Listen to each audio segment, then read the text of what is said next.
Hello students, आज हम लोग बात करेंगे time response of a first order system. तो देखिए, टाइम रिस्पांस क्या होता है, ये सारी चीज़ें हम लोग बेसिक पढ़ चुके हैं कि टाइम डोमेन एनालिसिस में क्या चीज़ें डिस्कस की जाती हैं। और उसमें हमने ये भी देखा था कि जो टाइम रिस्पांस होता है उसके दो पार्ट होते हैं। एक तो आपका जो है ट्रांजिएंट रिस्पांस कहलाता है और दूसरा पार्ट उसका स्टेडी स्टेट रिस्पांस कहलाता है। तो ये चीज़ें तो हम लोग पढ़ चुके हैं। आज हम लोग क्या करते हैं कि एक फर्स्ट ऑर्डर कंट्रोल सिस्टम लेते हैं और उसका टाइम रिस्पांस कैसे निकालेंगे, ये हम लोग देखते हैं। तो so we write time response of a first order control system. आज हम लोग ये डिस्कस करते हैं। तो देखिए, पहले क्या करेंगे, सबसे पहले हम ब्लॉक डायग्राम ड्रॉ करते हैं फर्स्ट ऑर्डर कंट्रोल सिस्टम का।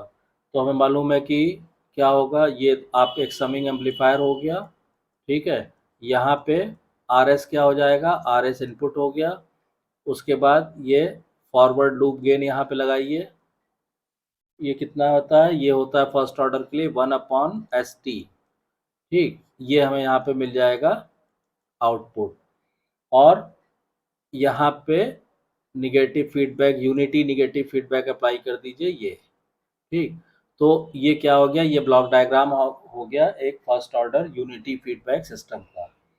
अब इसका रिस्पांस कैसे निकालेंगे, उसके लिए हम क्या करते हैं, सबसे पहले तो आप ब्लॉक रिडक्शन मेथड से इसको हम क्या कर सकते हैं, एक सिंगल ब्लॉक में कन्वर्ट कर सकते हैं ऐसे। ये सारे रूल्स तो ऑलरेडी लेक्चर पढ़ाए जा चुके हैं कि ब्लॉक डायग्राम रिडक्शन मेथड से ये हो जाएगा सी एस, ये हो जाएगा इनपुट, और ये गेन जो आ जाएगा, ये गेन आ जाएगा 1/ST+1। ठीक, इस तरह हो जाएगा। अब इसमें हम क्या करेंगे कि C S upon R S, इसका क्या हो गया, इसका C S upon R S, यानी इसका ट्रांसफर फंक्शन आ गया 1/ST+1, ये हो गया। अब इसका जो टाइम रिस्पांस निकालना हमें हमें तो यानी कि टाइम के साथ ये सिस्टम कैसे बिहेव करेगा, तो उसको निकालने के लिए हमको कोई ना कोई टेस्ट सिग्नल देना होगा।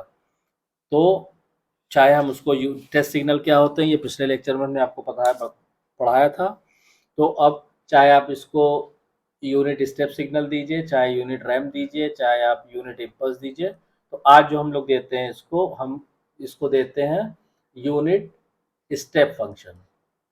ठीक है, कि हम इसको कोई यूनिट स्टेप सिग्नल देते हैं और उस पर इसका हम टाइम रिस्पांस निकालते हैं। तो आप इसको लिख सकते हैं response of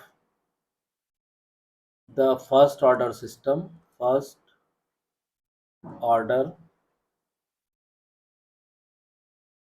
system with unit step input, with unit step input।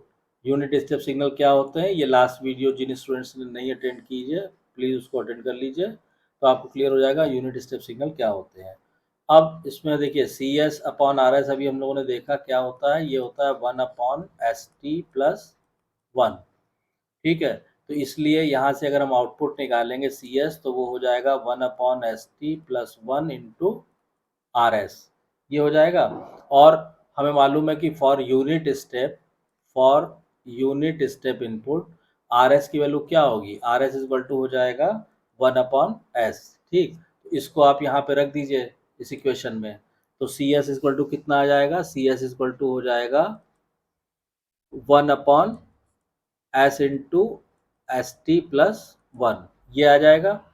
इसको पार्शियल फ्रैक्शन से आप जब ब्रेक करेंगे, पार्शियल फ्रैक्शन आप लोग कर लीजिएगा, तो ये आएगा 1/S minus T upon 1+ST, ये पार्शियल फ्रैक्शन से आ जाएगा।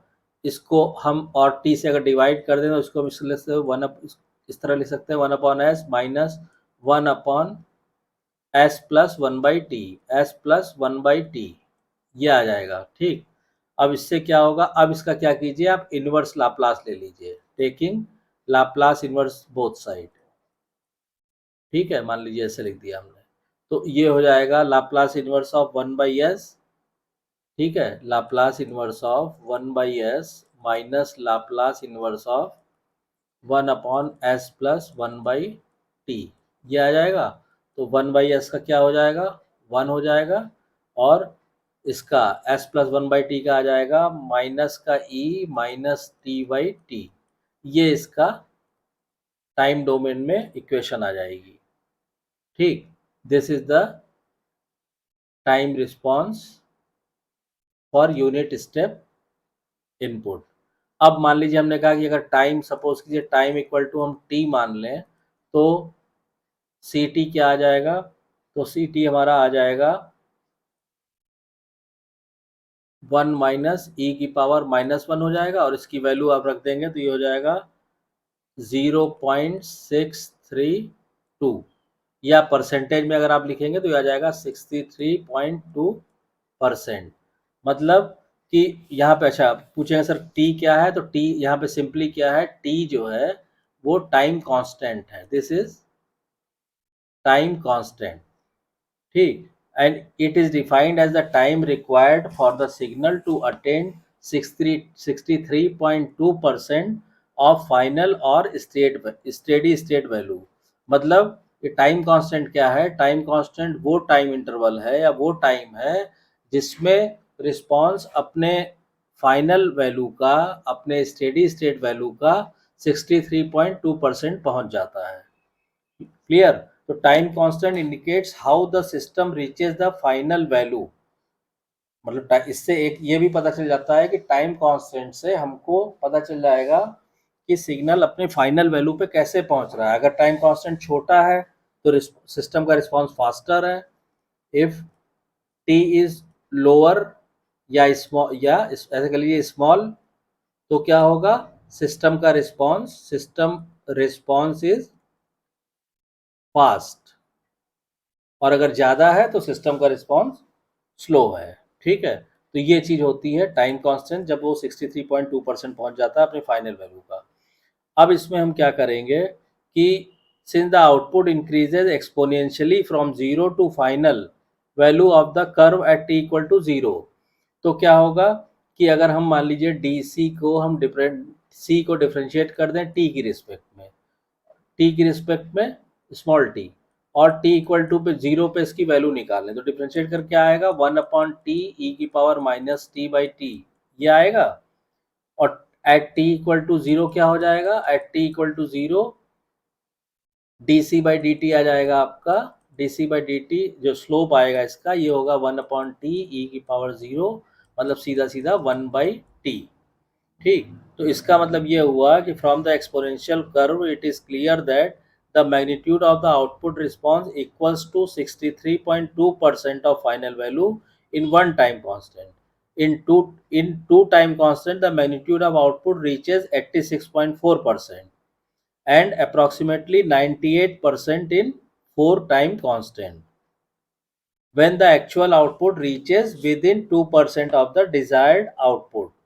It is said that steady state has reached।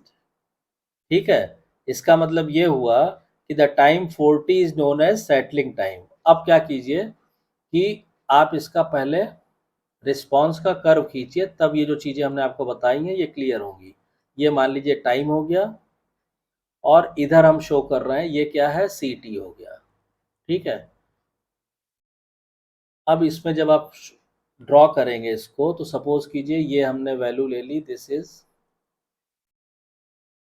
1.0, और यहाँ कहीं आएगा आपका ये हो गया 0.632 ऐसे।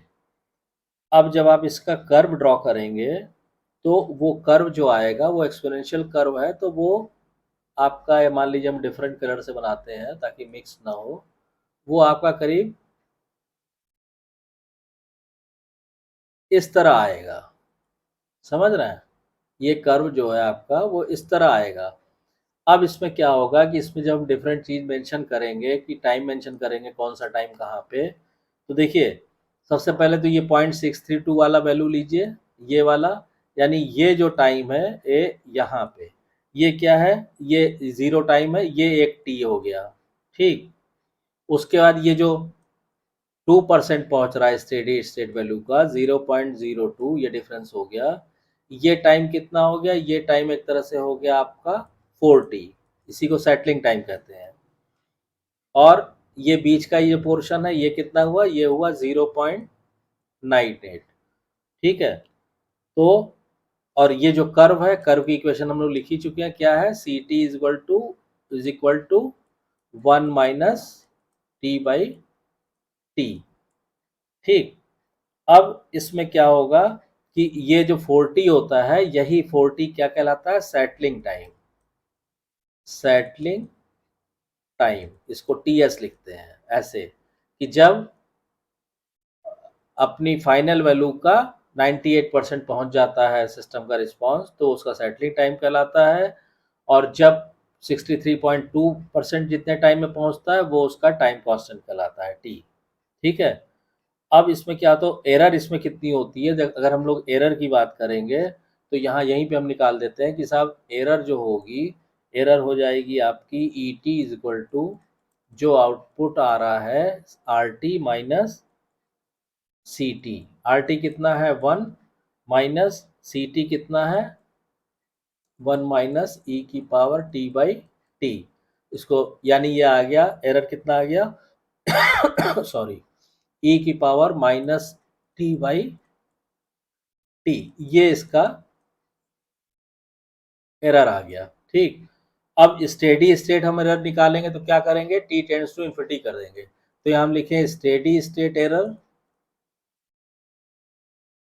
एरर ये क्या होता है, ये होता है limit T tends to infinity E की power minus T by T. तो जब आप टी की वैल्यू यहाँ इन्फिनिटी रखेंगे तो ई की पावर माइनस इन्फिनिटी हो जाएगा, और ई की पावर माइनस इन्फिनिटी क्या होता है, जीरो।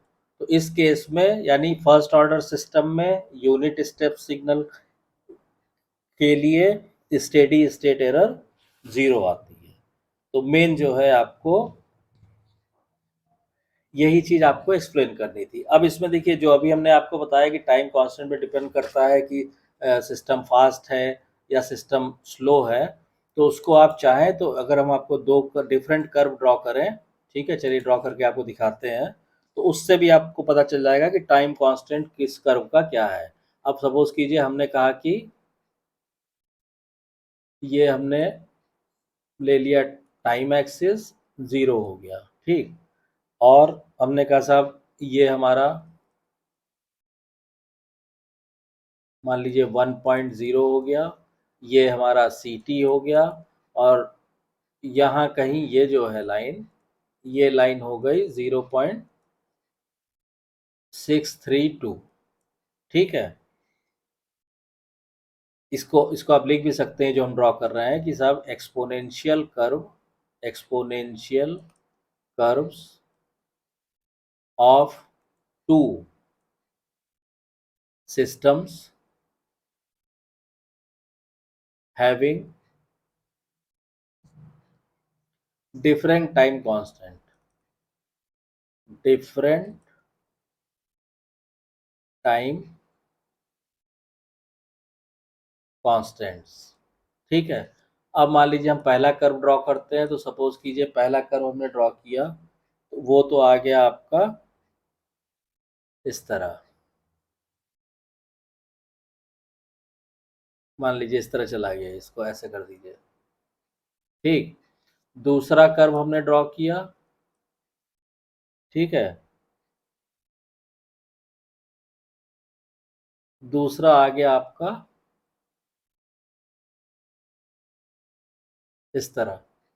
ठीक, अब इसमें क्या होगा कि देखिए मैक्सिमम, ये जो हमने कहा 0.02 वैल्यू, मैक्सिमम वैल्यू पहुंचने में ये कर्व जल्दी पहुंच रहा है, ये कर्व देर में पहुंच रहा है। ये सपोज कीजिए इसका टाइम कांस्टेंट t1 है और इसका t2 है, तो t1 is less than t2, तभी ये सिस्टम फास्ट है और ये सिस्टम स्लो है। यानी इसको आप लिख भी सकते हैं कि this is, say you may write it as this is sluggish system, this is sluggish system, क्योंकि ये सिस्टम जो है स्लो है। इसमें देखिए अगर हम टाइम कांस्टेंट की बात करें तो ये रेड वाला जो है कर्व, जो t1 लेस देन वाला है, ये इसका टाइम कांस्टेंट क्या है, ये t1 हुआ क्योंकि 0.632 यही पहुंच जा रहा है। और इसका कब हुआ, मान लीजिए हम इसको चेंज कर दें, इसका कहाँ पे आ रहा है, यहाँ पे आ रहा है, तो T1 is less than T2 आ रहा है ना, इसका मतलब ये सिस्टम फास्ट है, ये रेड कर्व जो दिखा रहा है ये सिस्टम फास्ट है। ऐसे ही सेटलिंग टाइम देखें तो ये तो यहाँ पे पहुंच जा रहा है, यानी 4T1 ये पहले आ रहा है, और यहाँ पे अगर हम लोग इस पॉइंट को भी ले लें तो इसको बढ़ा दीजिए, 4T2 यहाँ पे आ रहा है, दिस इज T, ठीक है। तो इसका मतलब कि ये दिस सिस्टम इज फास्टर, या इसका रिस्पॉन्स फास्टर है than the green one. So this was all about the response of the first order system with unit step signal. अब इसके बाद इसका रैंप सिग्नल से, और अगर हम यूनिट इम्पल्स सिग्नल इस पर अप्लाई करें तो उससे हमें क्या कर्व मिलेगा, क्या रिस्पॉन्स आएगा, इसको हम लोग नेक्स्ट वीडियो में विकसित करेंगे। और उसके पहले एक चीज़ आपको, हाँ उसके पहले एक चीज़ आपको ये बतानी थी कि अगर आपने चैनल को सब्सक्राइब नहीं किया तो प्लीज़ चैनल को सब्सक्राइब कर लीजिए, वीडियो को शेयर कीजिए, लाइक कीजिए, नोटिफिकेशन बेल को ऑन कर दीजिए।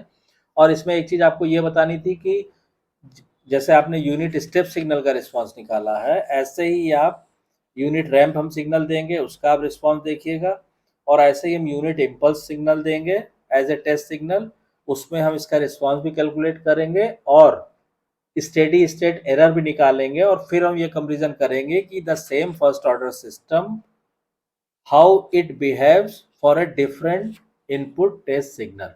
Thank you.